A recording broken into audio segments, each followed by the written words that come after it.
The Obama administration considering allowing non-Americans to come to this country to be treated for Ebola. This according to a memo obtained by Fox News. And joining me now, Congressman Diane Black, a registered nurse and member of both Doctors and Nurses Caucuses. Congressman Black, thank you so much for joining us tonight. You are obviously more than qualified to talk about this issue, and I want to get your reaction to this memo, which recommends, quote, that state and DHS devise a system for expeditious parole of Ebola-infected non-citizens into the United States as long as they're otherwise eligible for medical evacuation from the Ebola-affected countries and for entry to the States. Now, the reasoning, the U.S. needs leadership, at least that's what we're being told. What's your reaction to that? Actually, I cannot even believe that the administration is entertaining that thought. First of all, the number one priority should be the safety and welfare of the citizens of this country. And we know right from the very beginning where the president said it was unlikely that we'd ever see anyone with Ebola on our borders or in our country. Then we had the Duncan case. He said we would be prepared if it did happen. We're shown that we were not prepared.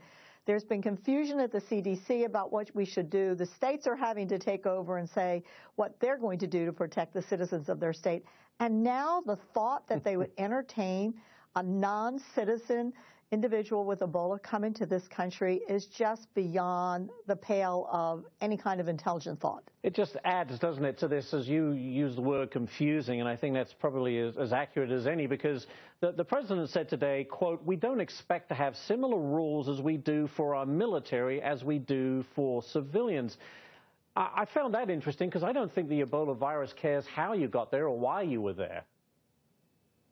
Oh, exactly. And we right from the very beginning have, not we, I should say, has been putting out information as though we knew everything exactly about this virus. And we in the healthcare field knew that we still have a lot of things that we don't know about this virus, and that certainly has been proven. But when you tell the American people that with great confidence this is the way it is, and then you find out that most of what's being said is not true.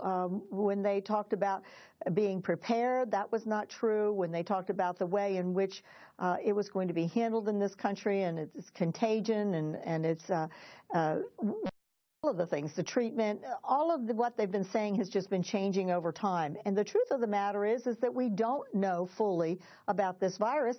And you know, it would have been a whole lot more helpful if the CDC would have just said, here's what we know at this time. There's still a lot more we need to learn about it. And we're going to keep you abreast of what's going on. And we're going to make sure that the number one priority is to protect the citizens of this country. And now the thought that even though we still don't know everything about how it is transmitted, when we know that someone is really contagious, we're going to bring someone into this country that is a non-citizen and expose our country once again to this virus that really is not necessary to do. You know, and we have this case of the nurse in New Jersey, the healthcare worker who came back from West Africa. She's now insinuating that her constitutional rights were violated. What are your thoughts on that? I mean, is 21 days unreasonable for the greater good? Absolutely not. For what we know about it, is that appears to be the period of time at which someone would show whether they were contagious. And I am a nurse who has traveled throughout this world on voluntary time, giving services to other countries. And if I chose to travel to West Africa to be a volunteer there, I know and understand fully that that would be what I'd have to do when I came back to this country. You accept that when you accept that mission. And I'm disappointed in this nurse that she didn't accept the fact that she needed to be quarantined until they found out that she was safe. I certainly believe that we should be quarantining people for at least 21 days, whether they're symptomatic when they first get here or not. And you can argue about where they quarantine, whether they self-quarantine in their home. I happen to believe they ought to be in some facility where they can be watched.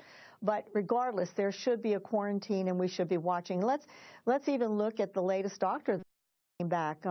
He felt tired, and then he got the fever. Is that the beginning of the signs and symptoms? We've been talking about the fever being the indicator, but everyone that has talked about this virus has said the very first thing they felt was an extreme amount of tiredness. So we still don't know exactly when we should be looking at someone to say, potentially they are contagious. Once they get the fever, I can't say the day before that they weren't contagious and that they weren't shedding that virus. That's very, very true. We just don't know enough, Ashley. That's the point. I think that's exactly right. Congressman Diane Black, thank you so much for joining us tonight. I appreciate your insight into this ongoing and frankly confusing issue. We appreciate it.